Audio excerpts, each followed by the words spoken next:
હડપ્પન સંસ્કૃતિની ધરોહર સમા ધોળાવીરાના હેલીપેડ ખાતે રાષ્ટ્રપતિનું ભવ્ય સ્વાગત. તેઓ આ નગરીની મુલાકાત લેશે.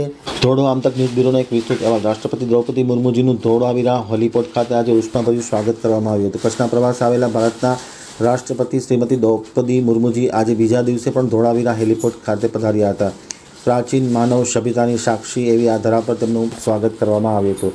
રાષ્ટ્રપતિની સાથે રાજ્યપાલ આચાર્ય દેવવ્રતજી, કચ્છના પ્રભારી મંત્રી અને શિક્ષણ મંત્રી પ્રફુલ્લ પાનસેરિયા, પૂર્વ કચ્છના પોલીસ વડા સાગર બાગમાર, ધોળાવીરા ગ્રામ પંચાયતના સરપંચ જીલુભા સોઢા સહિતના લોકો ખાસ ઉપસ્થિત હતા. તેમનું સ્વાગત કરવામાં આવ્યું હતું. રાષ્ટ્રપતિની આ મુલાકાત દરમિયાન પ્રાચીન માનવ સભ્યતાના ઇતિહાસની ધરોહર એવી ધોળાવીરા વર્લ્ડ હેરિટેજ સાઇટની પણ મુલાકાત લેશે અને તેમનું વિશેષ સ્વાગત કરવામાં આવ્યું હતું.